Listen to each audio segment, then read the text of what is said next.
everyone has heard of the 10 Commandments, the list of thou shalt nots found in the Bible. Jesus saw in these commandments not onerous burdens, but guardrails and guideposts designed to help us experience the good and beautiful life. Words that set safe boundaries, create order out of chaos, help communities live peacefully, and protect us, often from ourselves. Every thou shalt not was intended to point to a life-giving thou shalt. These ancient words were given by a loving God who longed to protect us from harm while pointing toward the keys to a deeply meaningful and joyful life. Join us as we read the 10 Commandments through the eyes of Jesus.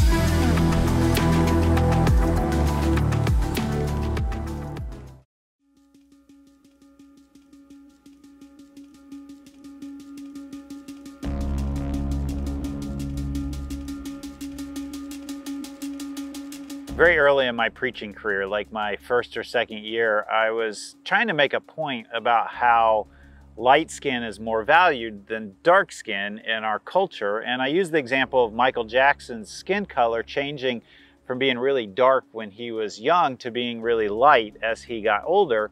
And I made the suggestion that Michael Jackson did this to kind of live into that, well, racist value that light skin is better than dark skin. And after the message and I was done preaching and the service was over, somebody came up to me and said, "Did you know that Michael Jackson had a skin disease called vitiligo?" I was like, "What?" And it turns out that Michael Jackson has a skin disease called vitiligo. Here's how the Mayo Clinic describes this skin disease. Vitiligo is a condition in which the skin loses its pigment cells. This can result in discolored patches in different areas of the body, including the skin, hair, and mucous membranes. Vitiligo is a disease that causes loss of skin color and patches. I'd never heard of this, and today it's a little more accepted. For example, supermodel Winnie Harlow has vitiligo, and our expansion of kind of the definition of beauty has grown.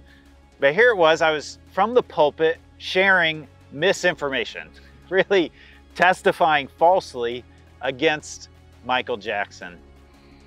Oh, gee. It was the first time, and unfortunately not the last time, where I had to correct myself or be corrected from what I shared from the front.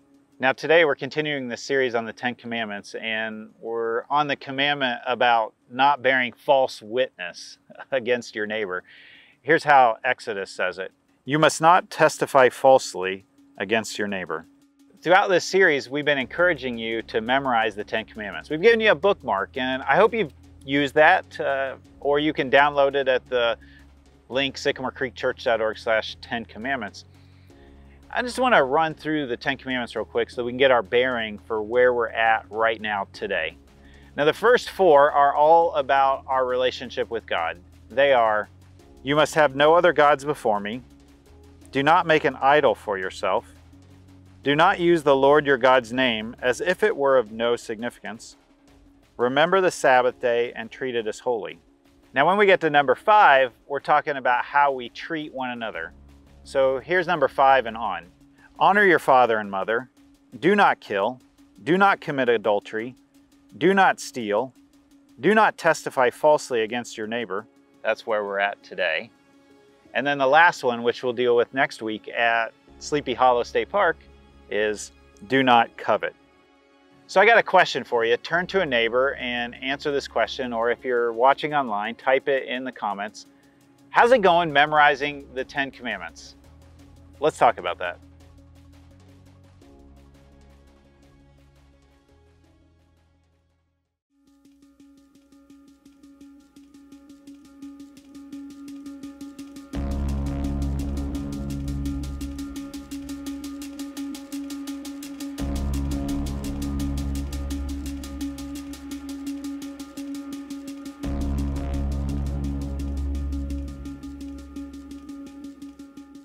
Well, I don't know how you're doing memorizing the 10 Commandments, but my family just finally started working on it here recently. We're like, oh my gosh, we better work on this at dinner. So we've been putting the little bookmark next to the salt and pepper shaker and then working on it over dinner.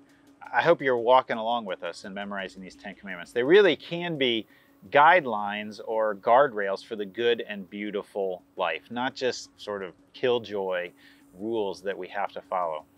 Now today we're talking about really the commandment that's about honesty, and the original context is the courts, which is of course why we're here at the Michigan Supreme Court, the Hall of Justice. Meanwhile, at the Hall of Justice. Well, that's like such an awesome name for a Supreme Court, the Hall of Justice. But this commandment comes as the Israelites are coming out of slavery in Egypt. They're wandering through the wilderness and they're going into the Promised Land, and Moses is leading them, and he's getting overwhelmed with the number of issues that people are having. They're all coming to him. And so he seeks some guidance from his father-in-law, Jethro, and Jethro tells him, listen, you need to kind of create a court system, essentially. Like you've got the lower courts where those groups or those wise people deal with the lesser issues, and then the really big ones end up at your desk, at your plate. And so Moses is essentially like the Supreme Court of ancient Israel. In fact, on our Supreme Court at the United States, Moses is right there at the apex, because the 10 Commandments have a lot to do with, well, the court system, especially this one, you shall not bear false witness. Now my guess is that most of us who are watching this, in fact, probably like 99.9% of those of us who are watching this, would never go into this building back here and knowingly and willingly lie to the court. And so given that, well, I guess that's the end of the sermon. We'll see you later. It's been good. Talk to you.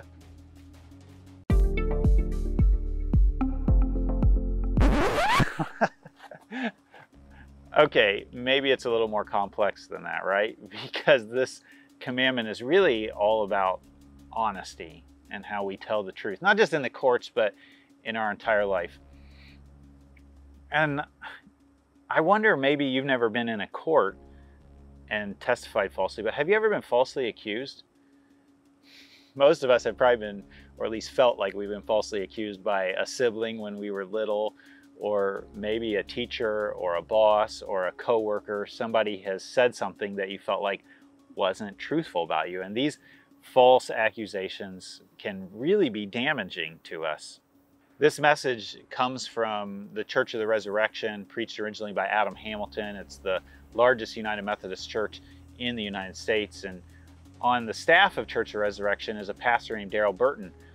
And Darrell is a congregational care pastor, but earlier in his life, he was falsely accused of murdering someone, and he went to prison for 24 years of his life.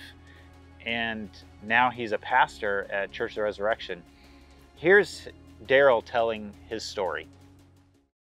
24 years in prison as an innocent man because someone made false statements against me in a criminal court of law, and it was for the crime of capital murder, and I was facing the death penalty. They waived the death penalty, but I was sentenced to life in prison without parole for 50 years and 25 years consecutive. The gentleman was pumping gas into his automobile in the city of St. Louis, and another man approached him and shot and killed him. 3 or 4 people gave a description the night the crime was committed, and they described the person as being a short, medium to light-skinned guy. Now, I'm not 7 feet tall, but I've never been light-skinned. This is as light as I'm gonna ever get. And no motive, no ballistics, no DNA, no confession, no fingerprints, nothing connected me to the crime. 2 guys came into court and raised their hand and gave an oath, and they swore to tell the truth, and they lied. And so as a result of those lies, I was sent to Missouri State Penitentiary, where I spent the majority of my life. I was 22 years old when this happened in 1984, and I stayed there until I was about 47 years old when I was finally released and brought home. But there was another witness who was a key witness, and this person was the gas station attendant. Well, she had sold the gas to the victim that night. He was killed, and she also came to my trial back in 1985. And she told the police and the court officials the day of the trial, she said, "You have the wrong man. That's not the man who committed the crime. That man is too dark," pointing to my dark skin. They didn't let her testify to that Well, she never got heard until 23, 24 years later in 2007. And that's what helped me regain my freedom and get back to society. It was that witness, that key witness, who was so crucial. And the judge agreed that she should have been allowed to testify to the jury 24 years, ago, 24 years prior to me going to spend all those years in prison. So bearing false witness against anyone, it can damage their lives, it can damage their families, it can damage, the psyche, the spirituality. It hurts. It hurts very, very deeply. I think this story shows the damage that can be done by a false witness when you're falsely accused. But it also tells the story of the power of truthfulness and a true witness, a true testimony. Because if this one woman who saw what really happened hadn't spoken up, he wouldn't be free today. Now, experts tell us that somewhere between 1% and 5% in the prison population are just flat out falsely accused and shouldn't be there. And there are 2 million people in our prison system. I mean, it's a ridiculous amount of people in our prison system. And if just 1% of those people are falsely accused, that means that there are 20,000 people in prison who are falsely accused at just 1%. At 5%, that's like 100,000 people who are falsely accused who are in prison. And Daryl has created this ministry that he talked about that you can find at this website, miracleofinnocence.org, which is about helping free the innocent and providing care for them when they come home. Now, there's a structural racist component of this as well, because the black population in our culture is about 13%, but the prison population is made up of about 38% black people. So they bear the brunt of this false accusation. There'd be more falsely accused black people in prison per population percentages than falsely accused white people. And I think what we have to remember, at least for those of us who are Christians, is that at the center of the Christian faith is Jesus, who was falsely accused and executed under false accusation. I think as we stand or sit here in front of the Hall of Justice, this story about Jesus' false accusations really comes alive. Imagine this happening inside this building. Inside, the leading priests and the entire high council were trying to find witnesses who would lie about Jesus so they could put him to death. But even though they found many who agreed to give false witness, they could not use anyone's testimony. That's because these testimonies didn't agree. They kept coming up with the opposite stories. Finally, 2 men came forward who declared, "This man said, I am able to destroy the temple of God and rebuild it in 3 days." I mean, this is obviously ridiculous because, I mean, imagine like me saying, listen, I'm going to destroy this building here, the Supreme Court Hall of Justice, and rebuild it in 3 days. Jesus isn't speaking literally here. He's speaking metaphorically. And if you've been around Christianity at all or being a follower of Jesus for any length of time, you know that what Jesus is talking about here is not a physical building, the temple. He's talking about his temple, the temple of his body, that he's going to be crucified and then resurrected 3 days later.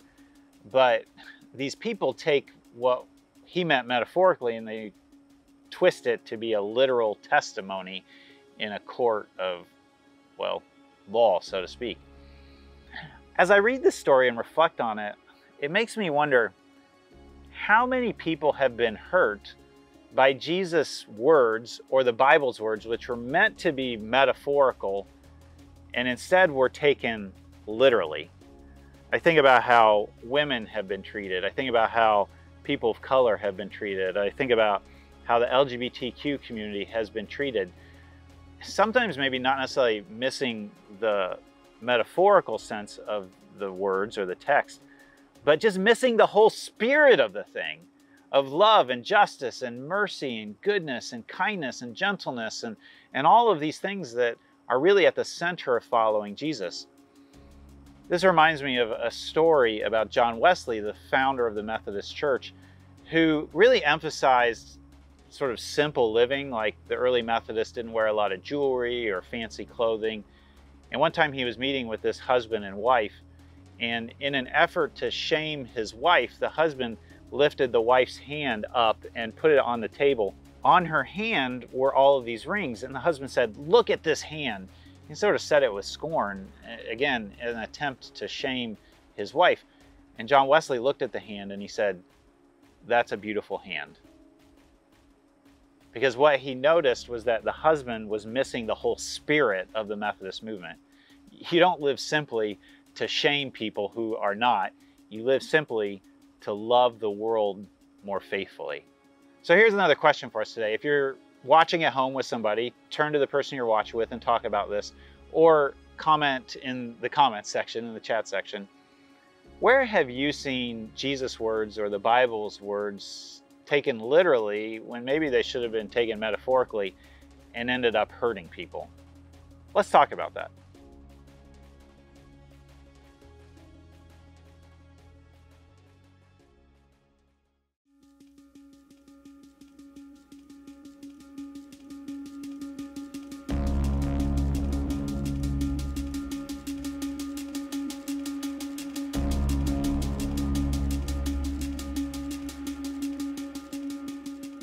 Unfortunately, I think we don't have any trouble coming up with examples of when the Bible has been taken literally and we've missed the whole spirit of it or the metaphorical sense of it, and that's ended up hurting people.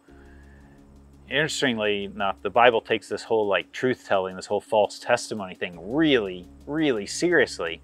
For example, the judges must investigate the case thoroughly. If the accuser has brought false charges against his fellow Israelite, you must impose on the accuser the sentence he intended for the other person. In this way, you will purge such evil from among you. So in Darrell Burton's case, his false accusers would have then ended up spending a life in prison for their false accusations. Now, we're in an election year, aren't we? Right? Like, yay for election year! Just down the plaza here is going to be a wonderful year of people sharing their vision for how we can solve our problems and we can be a better as a society. That's how it's going to go, right? Probably not. What it's going to be over the next several months is a mudslinging contest. Just accusations, one after another, and they don't even have to be true. You just sow the seeds of doubt. And if that seed of doubt is in my heart or mind or brain or memory or whatever, then it just sticks there with that person, that seed of doubt. And why do we go into an election year like this?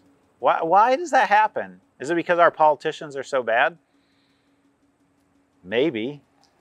But at least some of it is because of us, because it sticks with us, because we share this stuff. And every time you share something like that on social media, it's kind of like you're putting your name behind it. It's like you're testifying about the truth of this thing that you're sharing. So one of the things that we have to take into account in this whole situation is this thing that psychologists call confirmation bias. That we already have a bias towards a particular way of thinking about a politician or politics. And so we are more likely to look for evidence that confirms our bias rather than evidence that contradicts our bias. So as you're sharing things on social media, think about that confirmation bias. Have you done some extra work to really get behind it?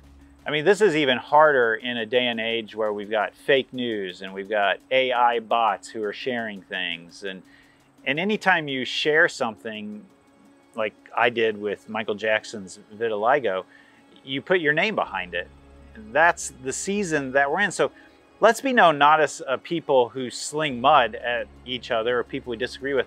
Let's be known as people who use our words and our testimony and our witness in loving and kind and gentle and truth-telling ways. I think to Martin Luther King Jr.'s first step in any nonviolent action campaign that he lays out this sort of steps in the letter from Birmingham jail. He says this: in any nonviolent campaign, there are 4 basic steps. Collection of the facts to determine whether injustices are alive. That's the first step, is collection of facts. So before you share anything, have you done some fact checking on it? Here's 3 rules for honesty online. The first is read the story. I don't know how many people have commented on things I posted and I'm like, did you just read the headline or did you read the actual story? Number 2, fact check the story. Like if you think there's actual misinformation being shared, use a website like Snopes and fact check it. And then if you want to go really deeper, number 3, read the opposing view. Go look for a different opinion article or a different perspective from the one that you think you're about to share that's gospel truth. I would have done well to do this with my example of Michael Jackson's skin color and skin tone if I had done a little fact checking on this rather than just assuming that what the culture was saying about his skin was true. And I'm not the only one who falls into this mistake. I had a friend on Facebook share this picture of people at a Trump rally wearing a t-shirt saying, "Make America White Again." Now, Snopes debunked this. The picture was actually photoshopped. What it really said was, "Make America Great Again." And you may or may not like the whole MAGA idea, but it doesn't do us any good, those of us who are fighting against racism, to share photoshopped misinformation images online.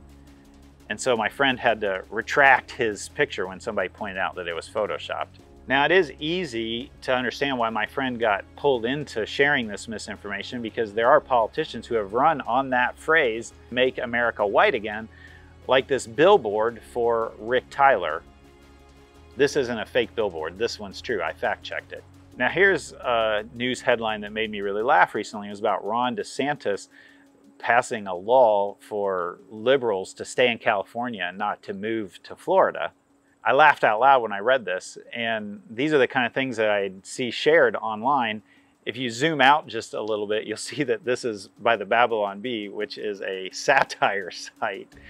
And I don't know how many times I've seen people share satire as if it was real news. And in that case, you know what you're doing? You're bearing false witness, sharing misinformation. The Babylon Bee is really clear about their satire. They say that they are your trusted source for Christian news satire.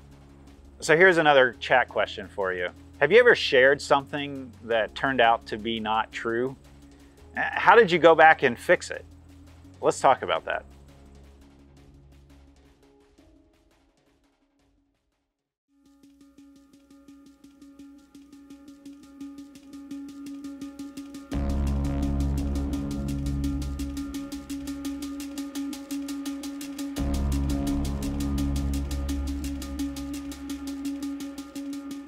All right, we've been sort of up at lofty ideas here about bearing false witness and misinformation, but let's get right down on the ground to the more inane, mundane things about how we talk about each other. How do we tell truth when it comes to each other, and what kind of, well, things do we share about each other? I mean, here now we're starting to talk about like the gossip around the water cooler, the chit chat, the sitting at the barber shop or at the salon and what you talk to the person who's doing your hair about.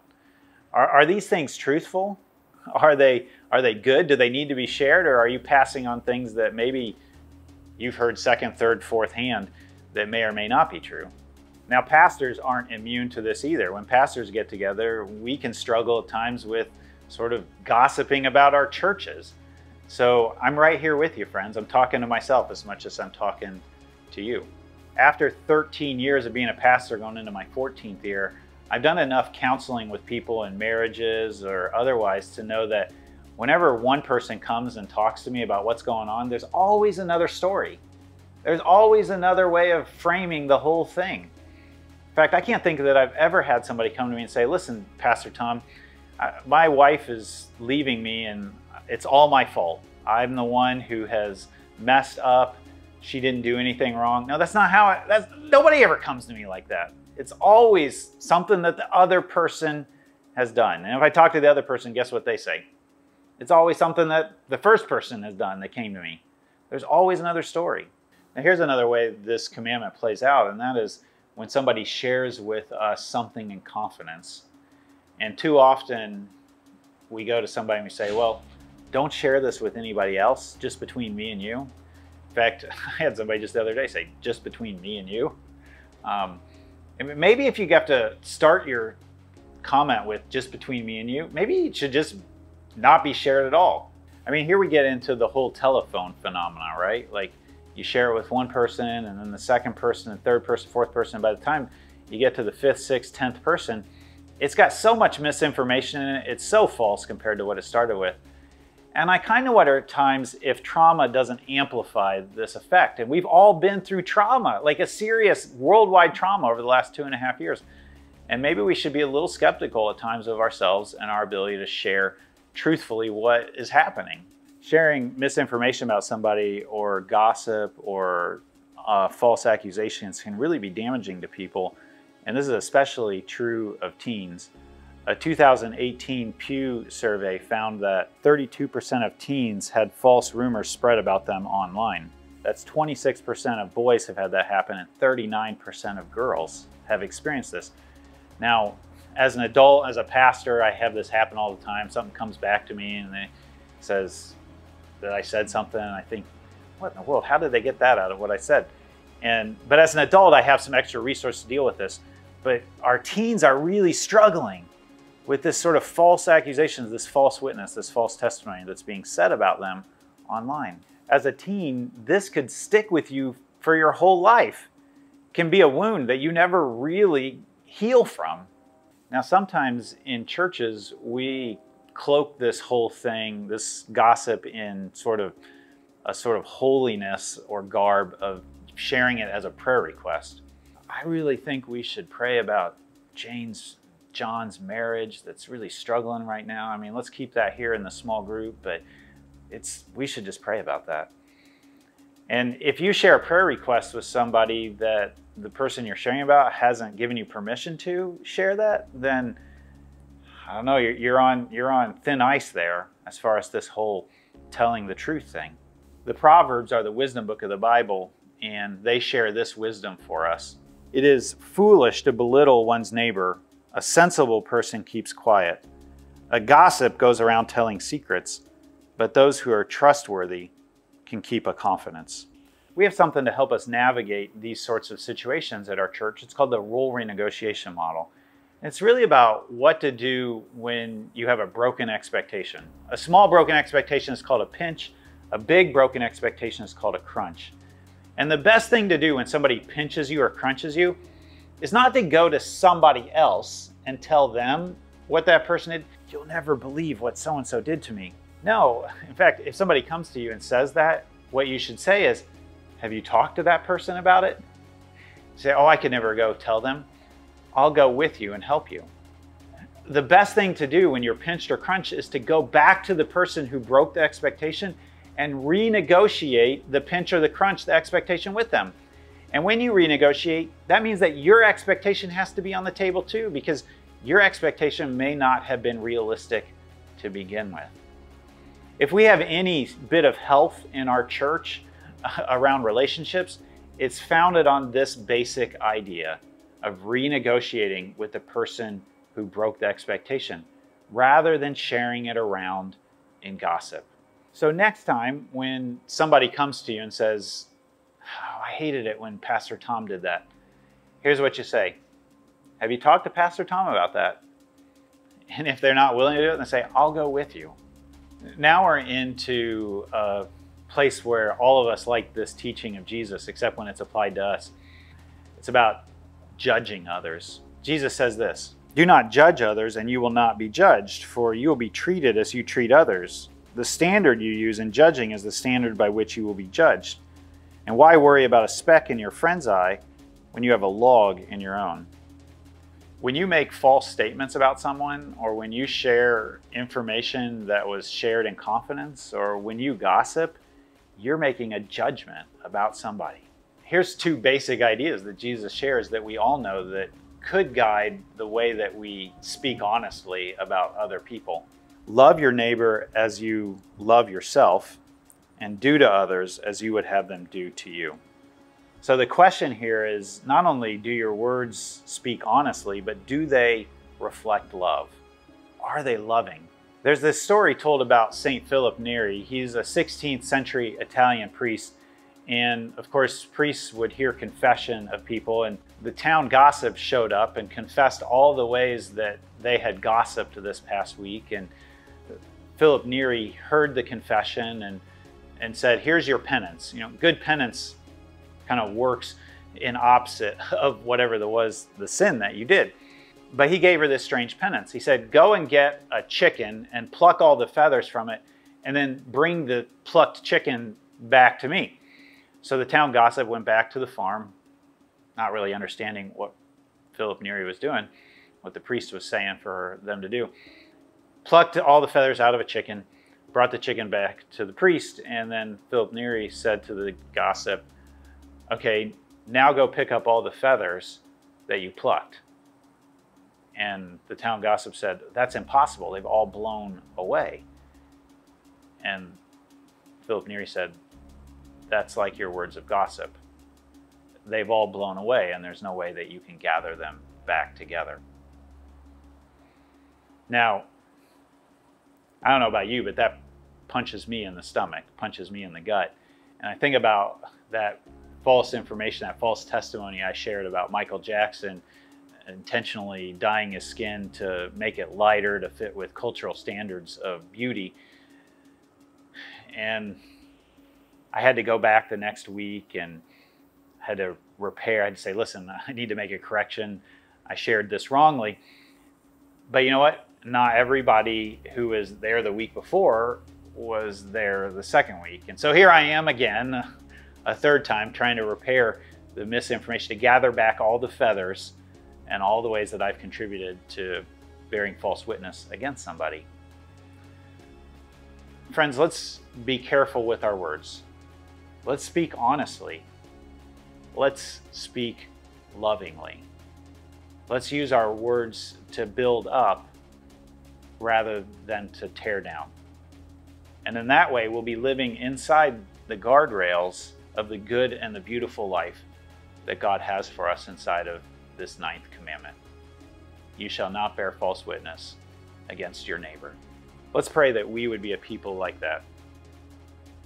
God, we confess all of the ways that we have shared ideas or words or stories that have been false or maybe not entirely true. We share and confess with you all of the ways that our words have maybe not been loving or kind. And friends, I just invite you just for a moment here to just name those to God right now, just in silence between you and God. Name them to God.